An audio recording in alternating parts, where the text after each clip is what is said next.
loves, welcome back. It's Serena. Today I'm here with a tag for you. This was created by Spooky Lips and Fat Hips. I believe her name is Lacey. I haven't checked out her video. I actually discovered it through Alex from One Beauty Addicts channel. So I will link both of them down below, but I'm giving credit to the original creator. And this is the Makeup Mess tag. I really enjoy tags. I think they're fun, easy way to find out more details about people. So if you like tags too, let me know by clicking the like. And of course, if you're not a Gems yet, go ahead and click the subscribe and notification bell. And with that said, let's get into this tag because there's 15 questions and I tend to ramble. So let's do this. Number one, how often do you clean your brushes and sponges? So my brushes I actually have in a Bath & Body Works candle jar, and whenever it gets filled up, that's when I wash them. I spot clean every so often. It's one of my favorite like blending brushes or my favorite face brushes, but for the most part it's about every 3 months or so. I know that means I have way too many makeup brushes. I do. It's kind of crazy. I need to downsize. I downsized last time I decluttered, but I need to downsize some more. Like, I just need to declutter in general, but yes. And then my makeup sponge, I wash every single time I'm going to use it. I don't understand why you wouldn't. I mean, you have to make this thing wet anyways. You have to go to the bathroom or the kitchen and get this thing damp, so why not throw some soap on there and make sure it's clean before you dab it all over your face? It just makes the most sense to me. I used to have a coworker at Sephora one time. He was like, I haven't washed my beauty blender in so long, and I was like, ew. He's like, what do you mean, ew? And I was like, ew, why wouldn't you wash it before you use it? Like, just throw some soap on it before you rinse it off. You have to get it wet to keep it clean.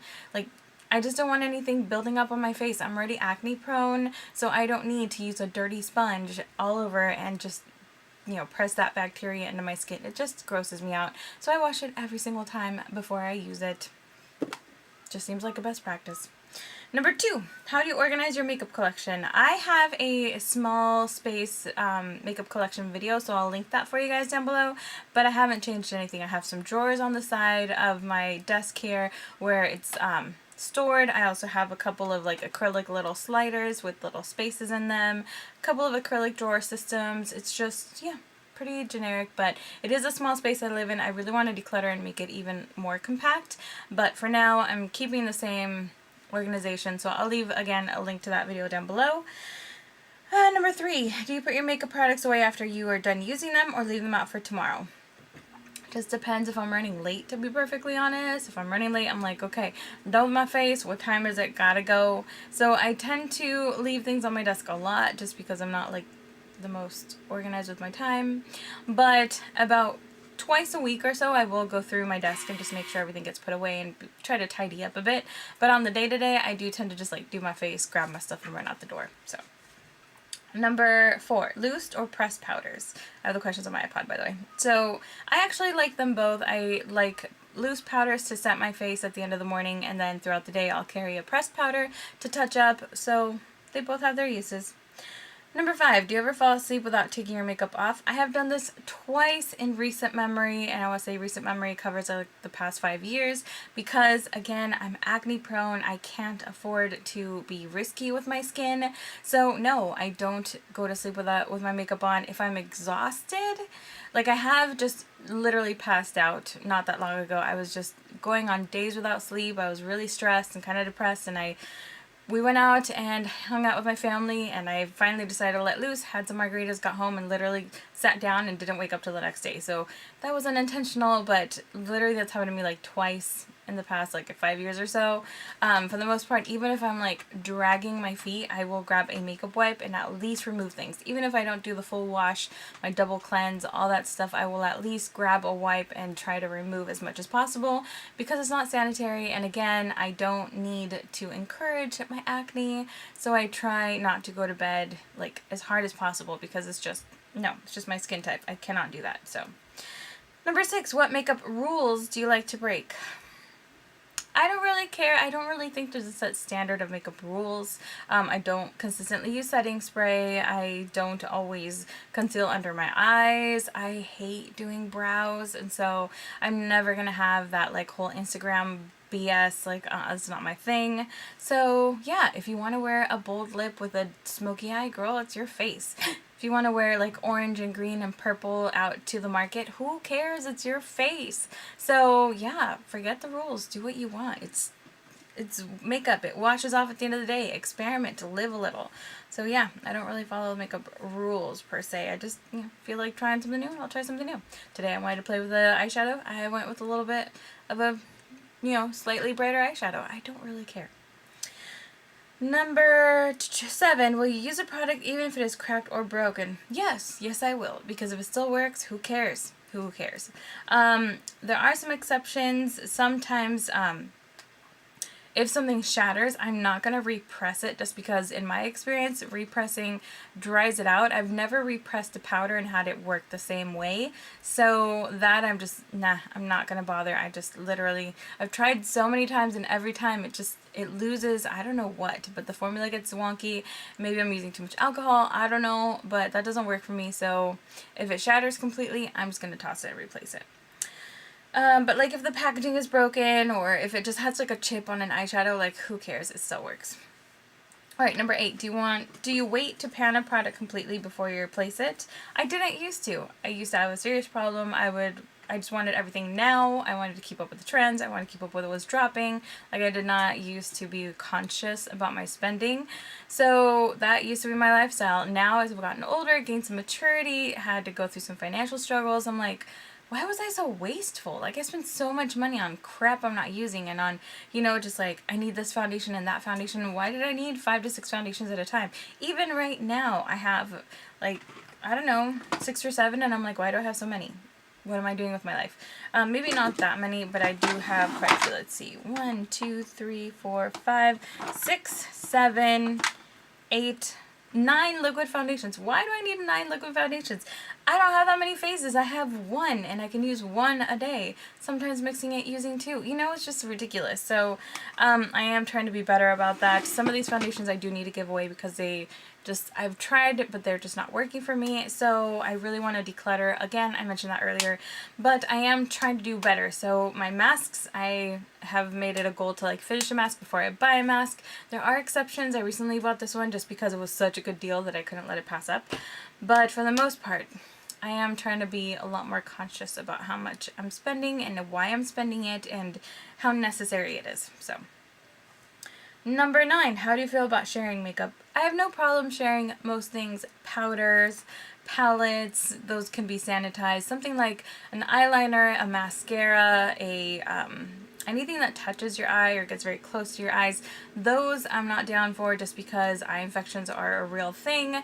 I've struggled with them before, and I'm like, nope, nobody has time for that. So yes, not anything is going to touch the main part of your eye, like the center of your eye, the inside, like my waterline, stuff like that, like mascara, again, liner, I just can't. So it's cool, but it just depends on the product. Let's see. How do you feel about buying or trading used makeup? I don't do it, to be perfectly honest. I just have never gotten into that. I think it's cool if you feel comfortable with it. I don't, and I also tend to be a snob. If I'm going to buy something, I want it new, I want it to be shiny, I want to be the only one that's used it. That's just me, this is my mentality. So yeah. I have been interested sometimes in like limited edition palettes that I wasn't able to get my hands on, but I still haven't like sucked it up and bought them, just because I'm kind of weirded out by the concept. I don't know how it was cleansed, so I'm just kind of iffy about it, but I haven't done it. It's cool if you do. I'm just not 100% comfortable with it. And then there's things like Glambot, which will like buy your makeup off you, but they pay you like crap. So no, I would rather give it to someone and do that than just get $5 for a $70 palette. Like, what? No. Okay, 11, how often do you declutter makeup? Every few months, every 6 months, I want to say. It's been a while since I decluttered. I really need to get back on that. I really am overwhelmed and underwhelmed with my collection right now. Like, I have too much and none of it is being used or like wowing me or like really gets me that excited anymore. So I really need to just purge things. I have things that are expired. Like, I know for a fact I need to go through my stuff and just deal with it. So it just hurts to think of how much money I wasted, how much is going to get thrown out or given away. Like, I spent how much for what? Like, but, it's just life. 12. Do you use your fingers to apply makeup? Yes, why wouldn't you? I apply like my eyeshadow base all the time. I set my shadow with my MAC Blanc type. I'll literally rub my finger in there and just pat it all over the place. That way I can see where it's still sticky, where my shadow might still, you know, get caught and not blend as well. So I like to do that. My concealer, I use the Sonia Kashuk Little Quad, and I apply that with my finger. I do a lot of things with my fingers. I mean, hello, they're free and they work just fine. Same with foundation. Sometimes, not recently, I do prefer a sponge or a brush, but I used to do my foundation with my fingers all the time. Or like cream blushes, I prefer my finger. You know, it just works. 13. What products, if any, do you hoard in your purse, bag, backpack, etc.? Either lip gloss or lip balm, something to keep my lips moisturized because my lips suffer a lot. They tend to like get super dry. So that's about the only thing I consistently carry with me. When I was working at Sephora, we had to go through these checkpoints. It was a very specific location. So we had to go through specific checkpoints. If we had a purse with us, they made us go through the line, which was a pain. So I learned not to carry a purse to work, and I really haven't gotten back on the purse bandwagon since then. I find it really inconvenient. Most of the time I'm in jeans if I'm going out shopping, so I can just stick my wallet in one pocket, my phone in the other, hook my keys to the little belt hook, and I'm good to go. So I'm not big on purses, but again, a chapstick, a lip gloss, that can fit in my pocket, so that's what I usually carry. If I do have a purse, or if I am going somewhere where I might need to touch up, I'll throw in a powder so I can just blot, get rid of some of the, you know, shininess, and that's about it. My lip color, sometimes my mascara if I'm running late and I don't have time to apply it, but I'm not a big person anymore, so. 14. What's your least favorite step in your makeup routine? I freaking hate brows. If I'm watching a YouTube video, I will skip the whole brow application. I just freaking hate the obsession with brows. Like, maybe it's just because my brows don't need that much work, but I freaking find it annoying, and I just, yeah, like, people are like, oh my gosh, the brow's the most important part, and not to me. Like, I will forget sometimes. I will just, like, I don't care. There's the one thing I won't skip is mascara and lip gloss, but the brows, I'm just like, whatever. Number 15, what's your worst makeup memory? High school. High school before YouTube. Yep, I really wish this was around back in the day because I could have used the help, girl. I was a mess. I had like full caterpillar brows, didn't pluck or tweeze or anything. It was a mess. So when I did do eyeshadow, it wasn't blended. Like, it was just, yeah, it was bad. Oh my gosh. And it wasn't even like a worst makeup memory, but my worst hair memory was prom. Girl! No, I wanted like, at the time the little hair twisties were really popular, so I wanted that. And then they added flowers into my hair, which was ridiculous. And I couldn't get them out because they were like super glued in. Like, they had twisted them into the hair twist. So I had this like crown of flowers. It was horrifying. Like, I was so self-conscious the whole night because I hated my hair so badly. It was a nightmare. So my prom pictures are literally like either burnt or like hidden in a closet. Like, I know for a fact that my boyfriend barely saw my prom picture like a week ago because my mom shipped me a package of things, and one of the things in there was prom pictures, and I was like, oh no, and he saw them and he was like, yeah, what happened? I was like, we're not talking about this. So yeah, it wasn't really so much a makeup memory, but yeah, that's like my most cringy like fashion, makeup, beauty related memory ever. So yep, that's pretty much it for this tag, guys. Thank you so much for watching. I hope you found it interesting. I will leave a few people tagged below, and if you don't get tagged, go ahead and film it anyways, or answer in the comment section. I would love to hear your responses to some of these questions. And thank you so much for watching. I will let you go. Don't forget to click the subscribe and notification bell as well. Give me a like if you enjoyed this so I know that you had fun, and I will see you very soon. Hope you have a great rest of your day. Talk to you later.